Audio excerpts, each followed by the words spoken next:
नमस्ते दोस्तों।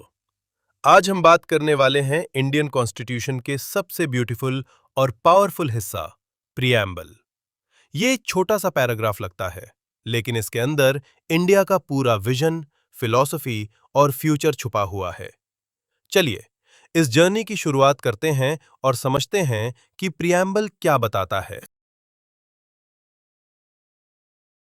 एक इंटरेस्टिंग सवाल, प्रियम्बल को कॉन्स्टिट्यूशन की सोल क्यों कहा जाता है? क्योंकि जैसे एक इंसान की सोल उसका कैरेक्टर डिफाइन करती है, वैसे ही प्रियम्बल बताता है कि इंडिया का कॉन्स्टिट्यूशन किस सोच पर बना है। इसमें लिखे वर्ड्स इंडिया की आइडेंटिटी, वैल्यूज और एस्पिरेशंस को रिप्रेजेंट करते हैं। Without the preamble constitution directionless हो जाता है, इसीलिए इसे सोल कहा गया।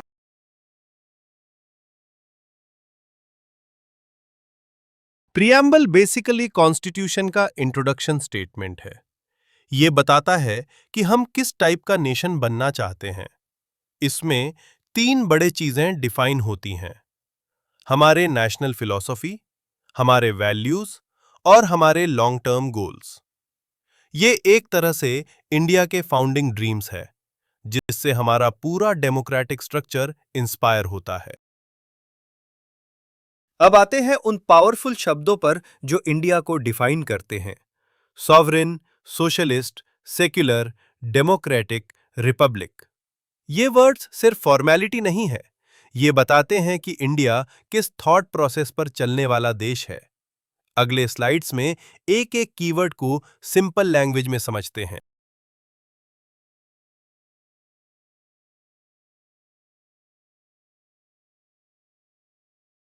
सॉवरेन का मतलब होता है India is free to take its own decisions. कोई भी एक्सटर्नल पावर हमारे इंटरनल मैटर्स में इंटरफियर नहीं कर सकती, चाहे फॉरेन पॉलिसी हो, इकोनॉमिक चॉइसेस हो या लॉ मेकिंग। सब decisions India by India for India principle पर बेस्ड होते हैं। सोशलिस्ट का मतलब है फेयरनेस। इंडिया एक ऐसा वेलफेयर स्टेट बनाना चाहता है जहां एक्सट्रीम पॉवर्टी ना हो और रिसोर्सेस सब तक पहुंचे। हर सिटीजन को सोशल और इकोनॉमिक इक्वालिटी मिले और डेवलपमेंट सबके लिए हो, not just for the privileged class.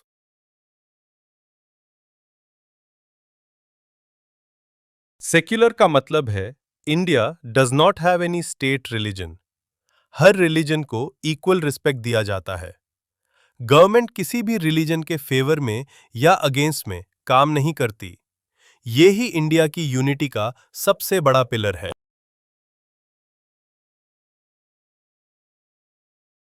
Democratic का मतलब पावर लोगों के हाथ में।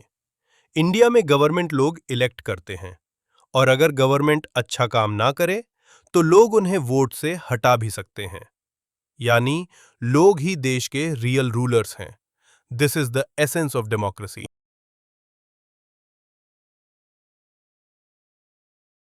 रिपब्लिक का सिंपल मतलब है कंट्री का हेड ऑफ स्टेट इलेक्टेड होता है, इनहेरिट नहीं होता।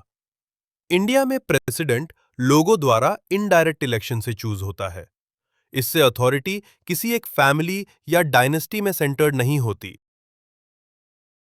अब चलिए सबसे इंपॉर्टेंट हिस्से, ऑब्जेक्टिव्स देखते हैं। प्रियम्बल का मैं मकसद चार बड़े आइडियल्स को डिक्लेयर करना है: जस्टिस, लिबर्टी, इक्वालिटी और फ्रेटर्निटी। जस्टिस तीन फॉर्म्स में आती है: सोशल, इकोनॉमिक और पॉलिटिकल, जिससे इंश्योर होता है कि सबको फेयर ट्रीटमेंट और बेसिक रिसोर्सेज मिले। लिबर्टी का मतलब है फ्रीडम ऑफ थॉट, एक्सप्रेशन और बिलीफ, यानी आप अपना विचार आजादी से रख सकते हो। इक्वालिटी का मतलब है इक्वालिटी बिफोर लॉ और इक्वल अपॉर्चुनिटी। कोई भी सिटीजन अनफेयरली डिस्क्रिमिनेट नहीं होना चाहिए। और फाइनली फ्रेटर्निटी, एक ऐसी फीलिंग ऑफ ब्रदरहुड जो यूनिटी और डिग्निटी को बनाए रखे। ये चार ऑब्जेक्टिव्स मिलकर सिर्फ लॉस के फ्रेमवर्क नहीं देते, बल्कि एक समझ का मोरल डायरेक्शन भी सेट करते हैं। और यही वजह है कि जजेस और स्कॉलर्स प्रियम्बल को इतना इंपॉर्टेंट मानते हैं। प्रियम्बल की इंपॉर्टेंस इतनी ज्यादा इसलिए है क्योंकि ये कॉन्स्टिट्यूशन का गाइडिंग लाइट है। जब भी किसी लॉ को इंटरप्रेट किया जाता है, कोर्ट्स सबसे पहले प्रियम्बल देखते हैं कि इंडिया की ओरिजिनल इंटेंशन क्या थी। ये एक रोड मैप की तरह काम करता है, जो हमें बताता है कि हर डिसीजन का अल्टीमेट गोल सिटीजन वेलफेयर होना चाहिए। इन 176 का 42nd अमेंडमेंट प्रियम्बल के हिस्ट्री का बहुत इंपॉर्टेंट इवेंट था। इस अमेंडमेंट ने प्रियम्बल में 3 एडिशनल वर्ड्स ऐड किए: सोशलिस्ट, सेक्युलर, इंटेग्रिटी। ये चेंजेस इंडिया की डायरेक्शन को और क्लियर और स्ट्रांग बनाते हैं, स्पेशली यूनिटी और इक्वालिटी के कॉन्टेक्स्ट में।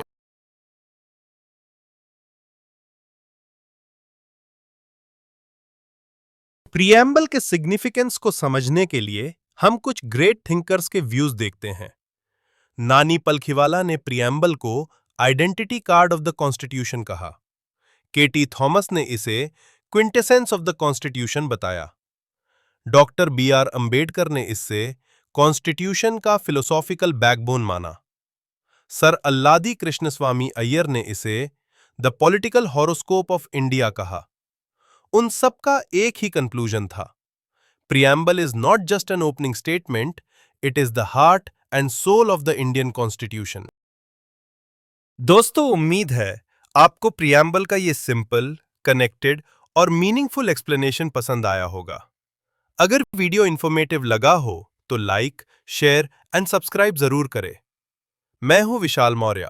मिलते हैं नेक्स्ट वीडियो में एक नए इंटरेस्टिंग टॉपिक के साथ।